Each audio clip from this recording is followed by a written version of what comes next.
What's going on, people? It's your boy Quantum Kai here with another interesting video.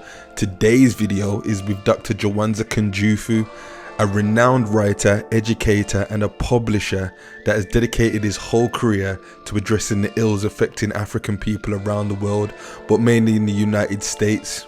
In this video, Dr. Kunjufu lectures a group of black parents and scholars about the war on young black men around the world and how white supremacy uses its institutions such as education, healthcare and government and employment to destroy young black boys by disrupting their development into young black men, thus degenerating the black community as a whole. This is a very insightful lecture. And if you're either a black man, a black boy, or a parent to a young black boy, then take this information for the sake of your child and their development into a black man. So, take in information, take notes, and I hope you enjoy. Let's go. On the list. Let's go back to my statement. My statement said that only men can make boys men. Now let's see where black boys are going to find men. Let's first of all look at his home. 62% of all black children live in a single-run household. It's a very good chance he would not find a man here. I'm going to hold off on the streets and drop down to television. Can you name me 5 positive adult black men on television outside the news? And you can't name Cosby because his show just started. Name me 5. Outside the news. And you better not say George Jefferson. So they find very few black male role models on television. Now let's drop down to the schools. 83% of all elementary school teachers are women. 95% of all teacher aides are women. And when do men teach? After the critical 4th grade, or they're in the upper grade, or they're the PE teacher, the janitor, or the principal. Very few before the 4th grade where black boys need them the most. And lastly, the church. Most young people, men don't go to church. And the reason is we lie to them. First of all, we made Jesus Christ white. The man surely was not white. And we have a book called What Color Was Jesus to explain that. He had hair the texture of wool and feet the color of bronze. But secondly, the Lord's Prayer says on earth as it is in heaven. Young people and men want some action. They want some programs. If there are no programs in your church, they will see you later in heaven. As a result of not finding a man at home, few on television, few in school, and not wishing to attend church, the last place is the streets. And that's the problem. The streets do a very poor job making men. They do a better job making pimps, pushers, and a few basketball players. Their hero, Michael Jordan, has said there were 1 million brothers that won his job last year in the NBA. Of this million, only 400,000 will even make it to play high school ball. Of this 400,000, only 4,000 will make it to play college ball. Of this 4,000, only 35 will go to the coveted NBA. Of this 35, only 7 start. And the average life in the NBA is 4 years. You got 1 million brothers looking for 7 full-time jobs that last 4 years. This conspiracy is complex. It goes beyond the NBA. Even schools are in on it. What will be the first thing you see when you walk into a Cincinnati high school? A large trophy case. In other words, even schools give more glory to their ball players than the scholars. That's said in the earlier workshop. Where are the pep rallies for the honor roll? In other words, even school, I can understand the NBA, but even schools give more glory to their ball players than their scholars. This conspiracy goes beyond the NBA, though. It goes beyond schools. Jesse Jackson is giving you the clue one more time. Is it not possible for a black man to be president? For a white woman to be president? For a black woman to be president? Is the club only reserved for European men?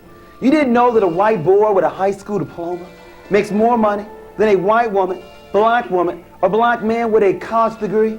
The motive for the conspiracy is clear. For the question of why is there a conspiracy, the answer is white male supremacy. In other words, white men are not afraid of women, black or white, because women have no power anywhere in this world. The threat to European men will come not from women, it will come from other men. And the best way to destroy black men is to destroy them as a boy. The motive is white male supremacy. But before you get comfortable blaming somebody else, let me make sure we're clear. On a conspiracy, there would always be 2. You see, you have the active conspirators and you have the passive conspirator. See, it's like child abuse. There were always 2. You have the father who does the beating, active. But you have the mother who turns her back, passive. Isn't apathy, indifference, low expectations, buying hot goods in the black community, isn't that also part of a conspiracy? You have the active and you have the passive. In a conspiracy, there will always be 2. Let me now give you the starting lineup. We'll start with the active ones first and then move to the passive. Leading off, batting in the #1 position, representing this country, institutional racism. Batting first is the president. He bats in the #1 position. Batting second, representing the Trilateral Commission, the Fortune 500, big business. David Rockefeller bats #2. Batting third, representing the military complex. You didn't know, black people, 12% of the population, 1/3 of the military, and died 41% of the time in the Vietnam War. The chief of staff. Bats #3. Batting fourth, and I don't mean Marlon Brando. I mean the real godfather. Drugs running rampant in the black community. Please don't deceive yourself. If America is the #1 power in the world, they could police their borders to stop the drug traffic. These men and what they represent intentionally want to make sure the black boys never grow up to be men. But remember, they got some help from some of us who really like black boys, who may even have black boys at home, just didn't know any better. And so we bat #5 through 9. Batting fifth, not all but some mothers who raise their daughters and love their sons. Batting sixth, some female teachers who don't understand that boys have different learning style than girls. Batting seventh, representing the media in this country, shows like Gary Coleman and Webster. Shows that make me sick. Shows that illustrate that black men cannot raise intelligent black boys to be men. In other words, we need a white father for Gary Coleman and for Webster. It's all part of the media image. It goes all the way back to Tarzan, all the way back to Superman, all the way back to Rambo, to Rocky, all part of white male fantasy trying to control the world. It's all part of a scheme. Make sure you heard it. It's consistent with Superman, Tarzan, Santa Claus, the white father, all part of that scheme. Batting eighth, the macho image, Mr. T, and we'll look at today someone like Prince or Magic Johnson or Isaiah Thomas. In other words, no need to study, just be macho, just be a superstar. In other words, Mr. T, Prince for entertainment, Isaiah Thomas, the Magic for sports. And then last but not least, a black woman by the name of Kathy, who will do anything for a man, and a black man by the name of Willie, who does not feel good about himself. You see your faces right now. Who's Kathy? You have to stay to the end to find out who's who. The starting lineup, Reagan, no, you don't know who Willie is, though. We got a new theory for you now. We used to end with Donna and Kathy, but now we're going to give you the Eddie Willie theory. We have a new one. So we have we have Ronald Reagan, David Rockefeller, Caspar Weinberger, the Godfather, some mothers. I didn't say all, some. Some mothers, some female teachers, the media image, macho and sports, and Kathy and Willie.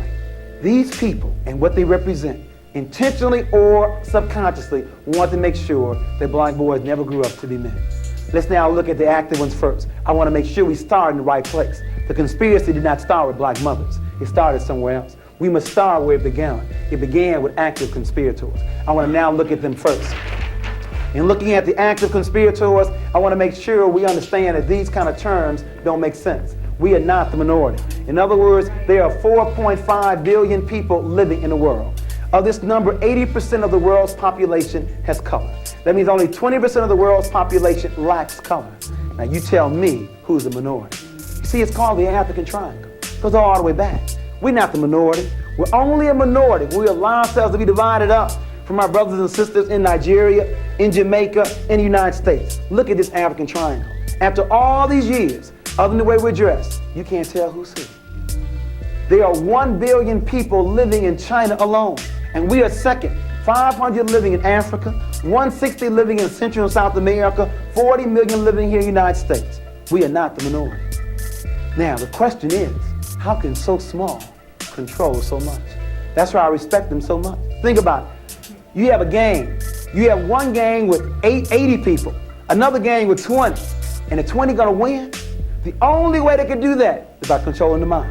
Because whoever controls the mind will also control the body. Let's look at this. Let's break this down in half.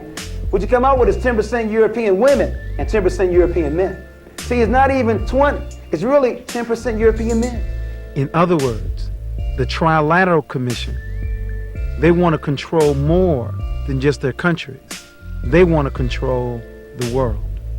And they have pulled this off. Now, there's a tremendous amount of pressure when you're this small trying to control so much. Now, maybe you can't understand it. It's been a long time. It goes back to Egypt for us, having that much power. But can you imagine that small number trying to control the world? A tremendous amount of pressure is on that small group with that much power. In other words, the first thing that men are taught to do is not to cry. I'm quoting from their own Goldberg. The book is called The Hazards of Being a Male. The tremendous pressure when you're so small trying to control so much. The first thing that men are taught to do is not to cry. Think about it. Ever seen Ronald Reagan cry? John Wayne cry? They died with their boots on. They died in their saddles. They died like men. Now, any psychologist will tell you that crying may avoid suicide later. But as a result of European men not crying, European men commit suicide more than anybody else. Black men who want so much to be like European men are very close second. European women are third, and the most sane person in America, she don't make no money, but stay close to God and her children and cry. Black women commit suicide less than anybody else. Give yourself a hand clap. In other words, if you think that money is the source of all your happiness, they make more money than anybody else. But they obviously are not happy. In other words, money may not be the key. Putting God and your children first may be the key. Poorest people in America commit the less amount of suicide. First thing men are taught to do is not to cry. Second thing men are taught to do is to ignore pain. Got hypertension? Shake it off. Cancer? Shake that off too. Monday Night Football. Walter Payton goes off the field with a busted knee. Comes back on a half hour later and Howard Coach tells us, oh, what a man. The man was crazy to go back on the field. But you see, men are taught to be macho, to ignore pain. Not women. When women's finger bleeds, to the doctor's office. Women take care of themselves, but not men. You know it's gotten so bad that studies have now documented that when men are married, they live longer. That's an insult to my intelligence. It means that I cannot live long by myself. I gotta leave my mama and go to my wife. Because if I don't, I'm probably gonna smoke cigarettes, drink liquor, and eat a lot of pork on the streets. But with women, annual checkup, that's what they encourage men to do. Drink a regular amount of water and eat a salad on a regular basis. What am I getting at? European women say they're so oppressed. European women lived at 77 years of age. Black women lived at 75 years of age. European men die at 69 years of age, and black men die at 64.8. Albert, you and I die before the first Social Security check. That law needs to be changed. To lower it for us. We aren't living long to collect on the payment. This is sad. I'm gonna die 10 years before my wife. This is not theoretical. It's not just my son here. It's my life here and your life. Can I not live as long as my wife? 10 years before her? Men are first of all taught not to cry. Secondly, they're taught to ignore pain. And then last but not least, they're taught to bring home the bacon. Well, I say as a vegetarian, to bring home the fruit and the vegetables. In other words, to bring home the money. Ronald Reagan knows this. Rockefeller knows this. That the best way to destroy black men is to deny them the opportunity to work. You know what I'm getting at, because Bill Moyers didn't tell you that was Vanishing Black Family documentary. 1 of every 3 married in this country, black or white, ends in a divorce in 18 months. Now you see, it used to be if you got a divorce, something was wrong with you. But when you have a stat this size, something must be going on in society. I now want to explain what that is. When America believed in agriculture, America believed in extended family. When America believed in the factory, industrialism, America believed in the nuclear family. But now that America believes in the computer, now America believes in a single-parent family. Make sure you see my analysis. When the economy changed, the family structure changed. There was more than love in these relationships. There was some money involved here. Our grandparents worked the fields together, had economic reason to stay together, and so they did. In the factory, man works in factory, woman takes care of children. Economic reason again to stay together. But in this new economy, where you now have women working just as much, if not more, than men, you now hear women telling men, I don't need you. Got my own job. Do what I want to do when I want to do it. And we are now doing it very well and by ourselves.